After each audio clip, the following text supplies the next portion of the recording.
All right. Welcome to the Eighth Note Sessions. I'm Devin Mullen. And I'm Mike Jamil. And tonight, we're joined in conversation with Jamila Nicolas, engineer at large, student of the law, and generally badass engineer. Jam, thanks for joining us. How are we doing? I'm good. How are you guys doing? Not too bad. Doing great. So I wanted to hear about really what it's like working in audio right now, especially in live sound. We're in the middle of a pandemic. People are crazy. Yes. And we're the last bastion, the entertainment. How's it going?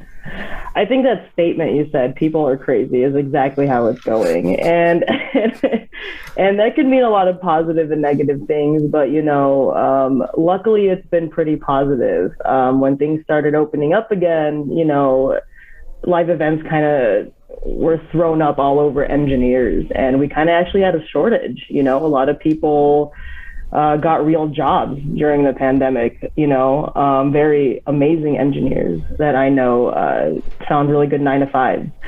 It's very weird, but because of that, it's been very good. It's been very chaotic in a good way. I've had shows back to back. They keep coming, and yeah, it's insane. I know right now you're working at Ironworks. You're also, if I remember correctly, helping to run an opera?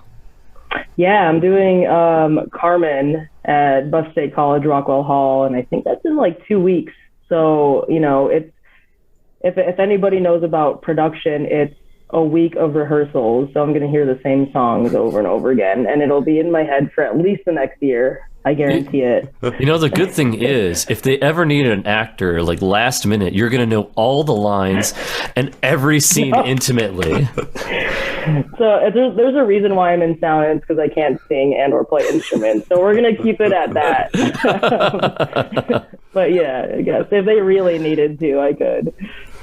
Voice of God, mic accompaniment. All right, bring your iPad down on the stage so that you can run the faders in between scenes, okay? That's a great thing to put on a resume. There you go. Good thing yeah. I don't think anyone would be able to top that either. No, definitely not. So there's a pretty big disparity, though, in between the sonic requirements of an opera and, more of a really high-energy, band-centric venue like the Ironworks. Could you speak a little bit on that and just how the processes are different? Yeah, I love that you mentioned that because they are so different. Going from Ironworks where the shows will go up to like 2 a.m. and then an opera that will end at 10 p.m. sharp. And, besides, the time differences, the level of energy, like you said, is always so different, especially with operas and you're working with the union, there's a different sense of professionalism. So I'm not saying there isn't when it comes to like club stuff, but, it's, you get there, you do warm-ups for an hour and, and then you rehearse, you stop and you do your thing in an opera. But as for Ironworks, it's like, tours walk in, they're like, what's up? Let's do a sound check. Yeah, and the energy is just like, it's so different. But I love both of it a lot. I mean, would you attribute that in part to how compartmentalized in theater and opera the teching process is? Like there aren't people wandering around the house while you're doing tech rehearsal. Ideally, right. if there's ideally a problem. Yeah. But yeah, in a bar or something, I mean, there are people coming in, checking out the sound check and all that. Sorry to interrupt you. I know. So at Ironworks, because of the way we run, I have been lucky enough to have like no patrons drinking or anything during sound check. Nice. But yeah, it's really nice. So the company I work for, they organize it so well and schedule it properly where I actually have like a couple hours to load these guys in, get a good sound check. It's nice. It could be loud as hell. And it's all good. And then doors open. So I've been very lucky, but I did start like in the beginning of my live sound career, I did do sound at Dinosaur Barbecue. And it's a pain in the butt. because the drunk people are eating like wings and ribs, and they're like, "What are you doing?" I'm like, "I don't know. I'm setting up a microphone." Hey, keep your greasy fingers off my board. Shoo! Exactly. I just want to sing a song.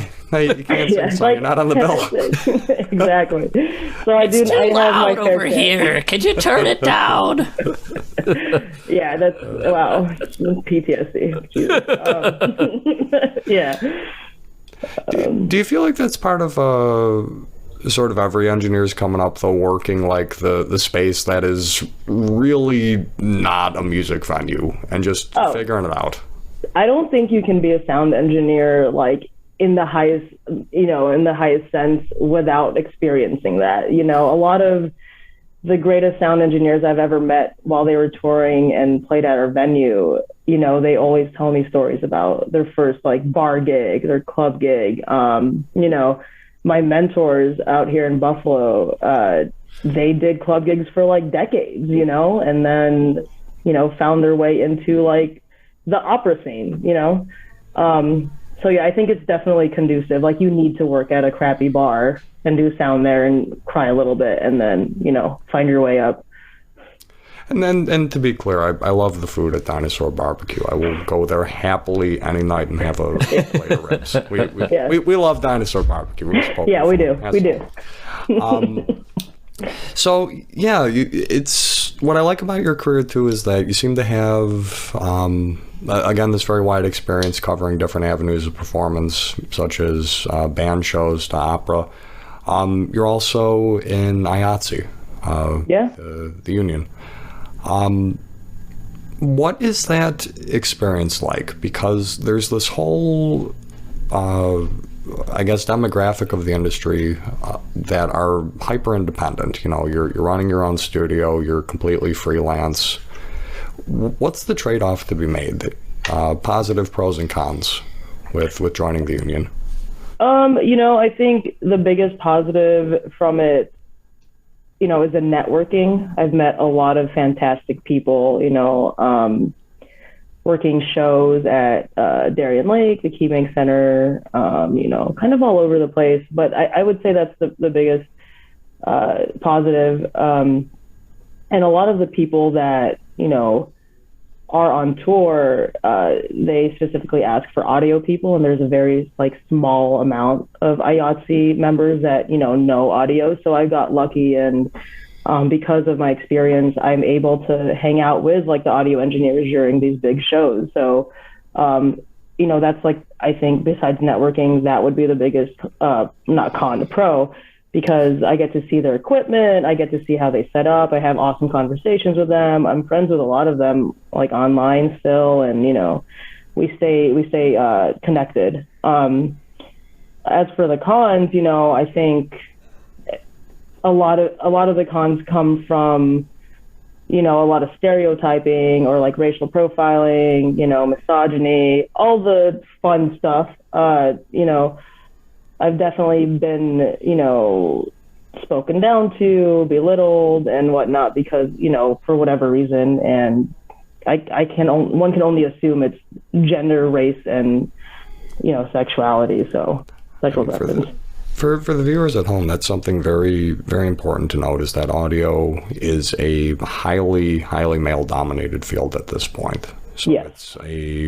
It's an uphill battle to make inroads in. For anyone, but especially people who aren't men.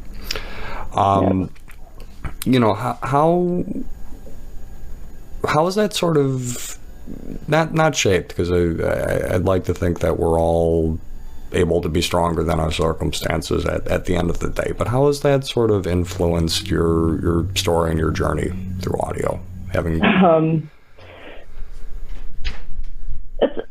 It's always such a difficult subject to talk about because ultimately, as raw as I can possibly be, it's kind of hardened me, when I first started off, I just thought that's how it went,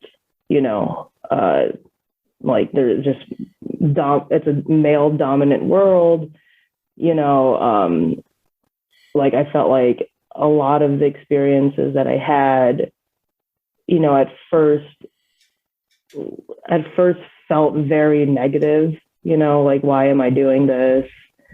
I feel like I constantly run into situations where someone is telling me something that's very condescending and whatnot. And I think because of those experiences, it's pushed me to reassert myself as a female sound engineer. So as weird as it sounds, I'm glad it happened because, I go in with so much more confidence now. Because I know what I'm doing. I had to go through a lot of mental journeys to try to reassure myself. So. And I think you've taken those struggles quite to heart. As we talked about in our pre-interview conversation, you're also studying pre-law. Really with an intense focus on that struggle, not just as it pertains to working in entertainment, but as it sort of intersects with our very social fabric. Definitely. Obviously there's only so many hours in a day and only one life to live. But do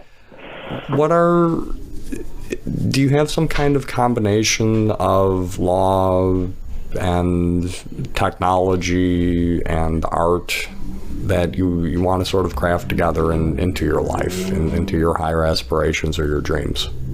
I mean, absolutely. I think it's funny because when I told a lot of my sound engineer friends that I decided to go to school to become an attorney, they kind of were like, those are such different fields. And yeah, like ultimately they are, but, there's a connection there. And the biggest connection, especially since I'm going into law for the social justice aspect, is to fight for like people of color, the underprivileged,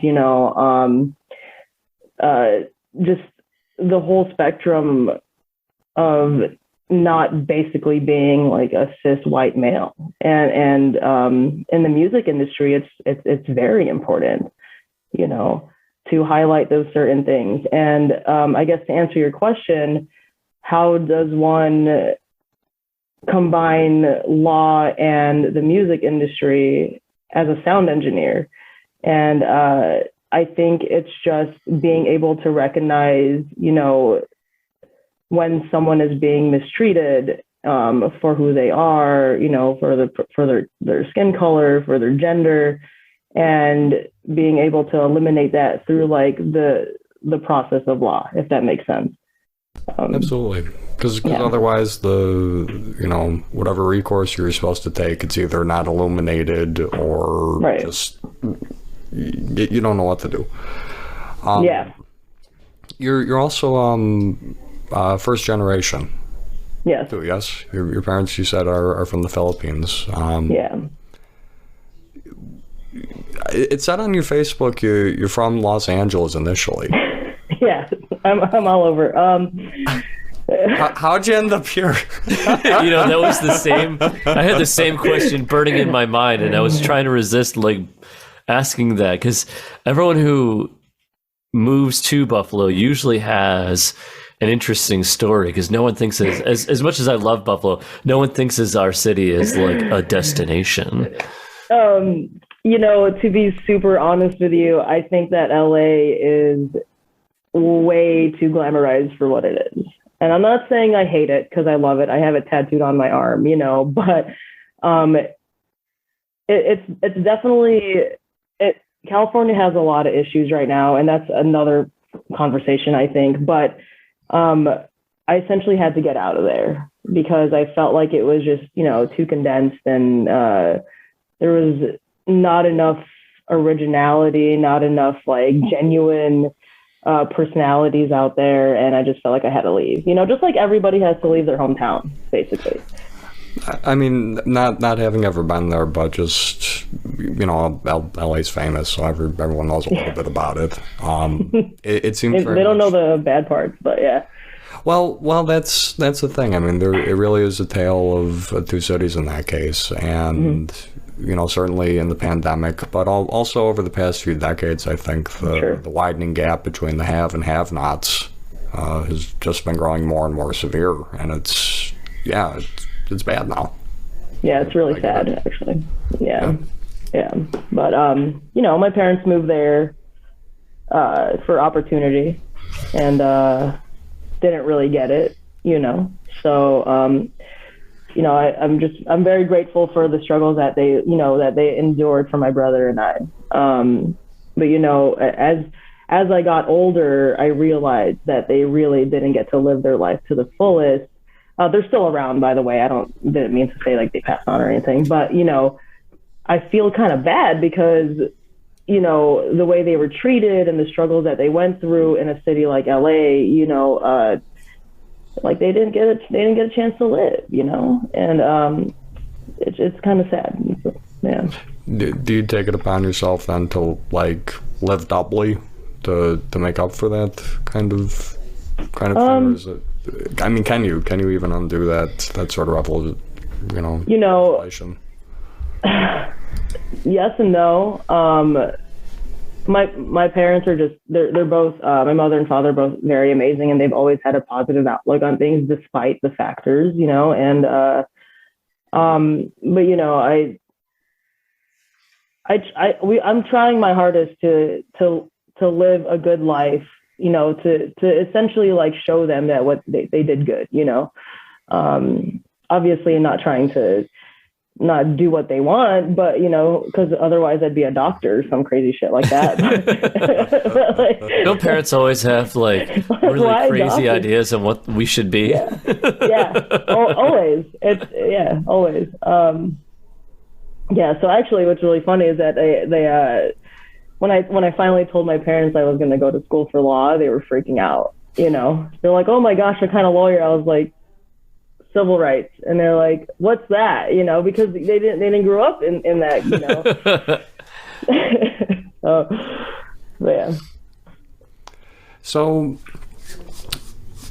moving forward then, keeping this idea that so many of us in this country are really immersed in our own struggle, and the way out seems to be from solidarity and good allyship and all, basically coming together and continuing that fight, even when you do have lifelong setbacks, as you sort of allude to. Do you think things are getting better? Do you think there's cause for optimism in this? Because it's been a tough week.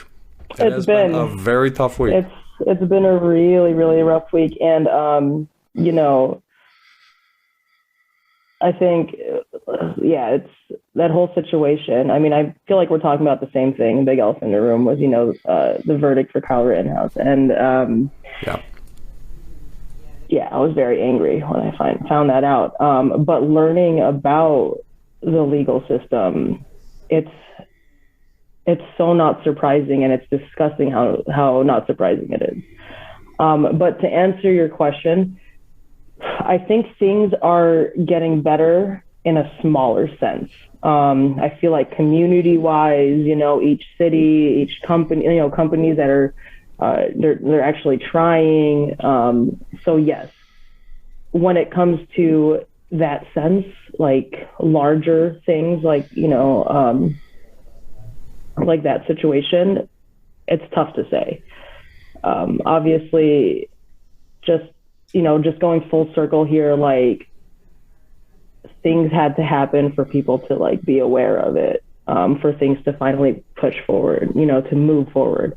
And so, I think it's tough to say, but I think a lot of people are starting to become more aware of, the horrible things that happen in our system. And it takes people like you guys and, people that side with us to try to educate and inform people properly about like what needs to happen, I was reading a book by historian Howard Zinn a few weeks ago, and he says that when considering American history, it's often best not to look strictly at the narratives of oppression and genocide and violence and inequities as being indicative of the American character, but rather the community support networks, the resistance to that. The rising above it is more indicative of who we are.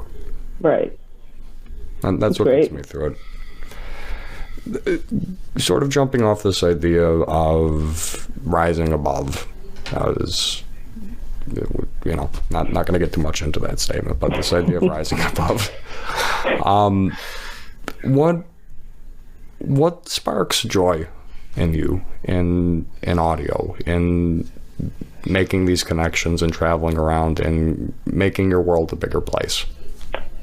Man, I think the whole thing is the reason why I'm so into it. I think every aspect of it, besides the networking, I mean, even like the nerdy side of it, learning microphones, as you guys both know, like microphones are so cool, They are freaking awesome. Yeah, they're awesome, right? Like they do cool shit. They're the reason why we can talk right now, I wish I could have just like a huge mic locker of like a variety of everything. Yeah, just all the condensers, all the dynamic mics, all of it. Me too. And mine is slowly growing, and it's what I spend all my money on. But yeah, I love the technical aspect of it besides the networking. I like the routing and the engineering of boards. It's amazing that somebody made that. It's the reason why we have entertainment and production. It's the reason why we can have this conversation right now, so I think that's, I find great joy in learning about the genius that goes into equipment and the way it produces something so phenomenal. It is pretty magical, isn't it? It is, yeah. Do you enjoy the problem-solving aspect of doing live sound in particular versus other forms of engineering? I love it. I absolutely love it. And, what I love the most about it is that there's always a solution and that there are many ways to find the solution, but I will say there is a downfall of the problem solving, and it's usually people that make it a little more difficult. It's not necessarily like a malfunction in equipment and trying to diagnose it. It's actually like certain people that make it a little less fun, I guess. Hey, dude, quit turning your guitar amp up. We set the levels in sound check. Leave it alone. Do you know that? Do you know that by experience? Because it's very notorious. Guitarists are so notorious for having the loudest amp. I I'm did not gonna this say horrible show like a long time ago. Not a horrible show. The show was fun, but the venue was not like a proper venue. And sometimes it's fun being in non-traditional venues, but the room sounded like garbage. I was very green and had like begged, borrowed, and stealed enough stuff to cobble together a PA, and it was just enough where I could amplify the vocals and like a couple small things. And I was like, guys, it's a small room. Right. Let's get the amp set. I don't need to mic those up. Those go higher than my PA system does, okay? Oh no. We need to hear your vocals. Disaster.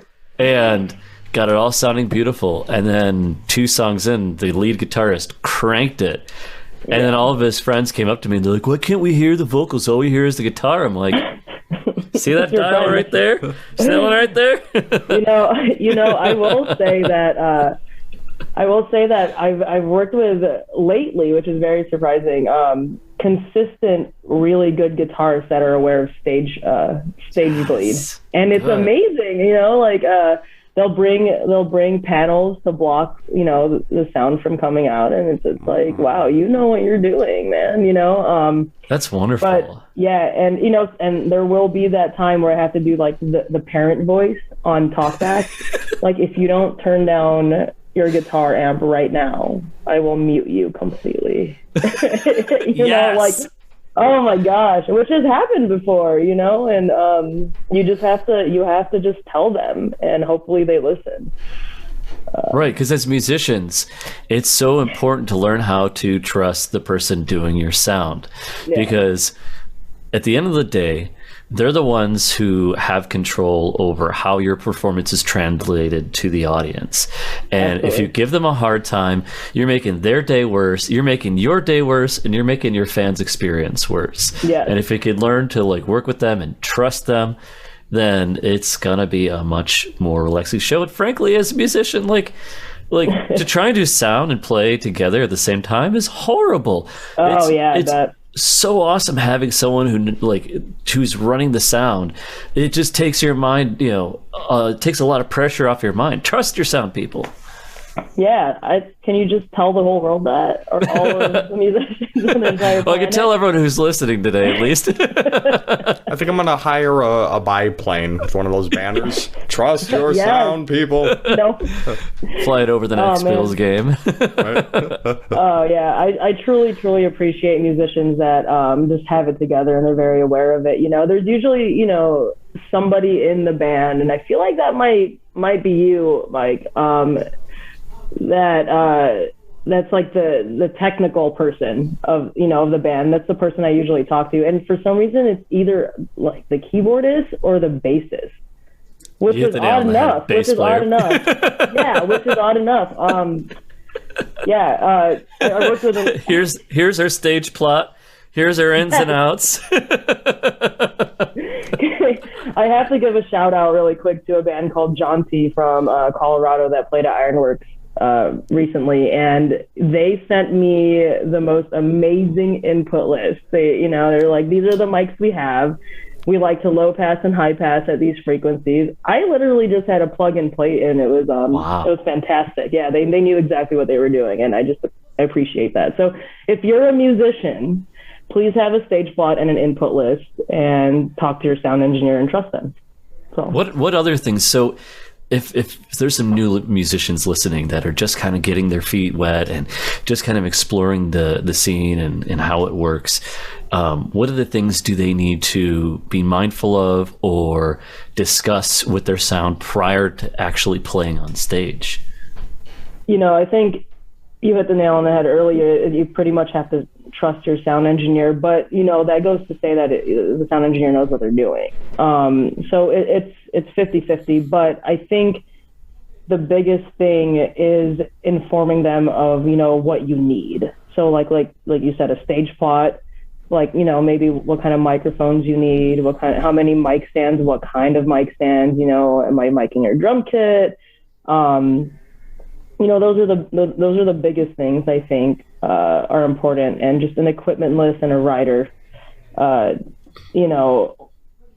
any fair warnings, like your bass has a short and it's gonna buzz at 600 hertz. That would be nice to know, stuff like that. Just being fully prepared for what it would be like if you did sound for your band. Yeah. Yeah, because there's a lot of moving pieces into getting that right. So it's definitely worth taking that time to prepare. Thank you for that valuable info. Yeah, man. And if you have any other questions, Well, Jim, I got one more because we're just about at time here. And I want to thank you for making time to join us tonight. I know you have a very, very busy schedule, so this has been a treat. Yeah. Just talking about the local scene a little bit. Who are some acts that you really like working with, or some really standout shows you've seen? So I've actually been working with this phenomenal band, Breakfast for Dinner. I'm actually wearing their crew neck right now. I've heard about them. Yeah. Yeah. I've been working with Breakfast for Dinner a lot. They're a pop band that's up and coming, and they're so damn talented. And I'm not just saying that because we're good friends, but they're a local band that does exactly what we just spoke about. They have their stage plot, they have their input list, and even though they're not big yet, they decided to hire me as their front of house engineer, which shows that they care, because they want the best sound possible. So they're amazing. They have a show coming up in Corning, New York, and they're I don't know. I see good, amazing, big things for them. But so that's who I work with personally. But Aqueous, as everybody knows, fantastic musicians. My goodness, what they're fantastic live. They're amazing. It's insane. And I know a lot of the techs that work with them personally too. So they just did a show recently as well where I pretty much babysat, and it was nice to listen to them. There's a lot of bands in Buffalo, man. Oh my gosh. A lot of really good ones. And I'm surprised we're not being promoted as much as like a live sound, live music city, because it's nothing but live music out here. I know. It drives me crazy. Yeah. I mean, I think, Buffalo occupies this negotiated space because it really is a nexus for a lot of really, really big names and really big acts. And there is stuff coming out of Buffalo right now, especially in the hip-hop scene, that is making, waves around the world and nationally. Right. But you're right. There is this sort of state of invisibility that I think the majority of people sort of live in. Yeah, I assume if we keep all pushing together, we'll break through that seal and we'll be something real special. Yeah. Oh, you guys are from New York? How often do you see the Statue of Liberty? I don't know. Maybe once a year when I drive to the other side of the state. I'm from Buffalo. Where's that? So I have to tell you guys something, and don't get mad, okay? When I first moved, when I first heard about Buffalo, it was in the movie Bruce Almighty. That's the first.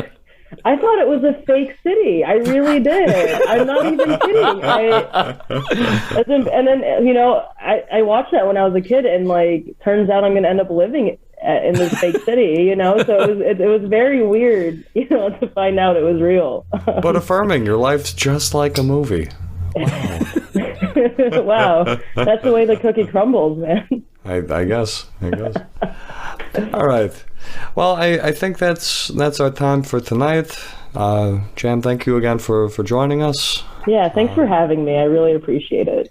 Of course. And with that, I'm Devin Mullen. I'm Mike Shamil. And this has been the Eighth Note Sessions. Catch you next time. Here's a soundbite of the song Say by Breakfast for Dinner. You can find their music at breakfastfordinnerofficial.bandcamp.com. I like it better when you're close to me. So I'll be coming up late. I wanna hear what you have to say. I know what Mario wants to say. We're gonna figure it out, but I won't stop you from going to New York and being happy. So get the hell out of here. I'll be calling you up late. I wanna hear what you have to say. I'm gonna miss you when you're gone. The Eighth Note Sessions are produced by Music is Art. Our co-hosts are Devin Mullen and Michael Shamil. Editing by Michael Shamil. The executive director is Tracy Fletcher. Our program director is Sarah Elizabeth Shaw. You can help programs like this keep going by donating today at musicisart.org. Thanks for listening.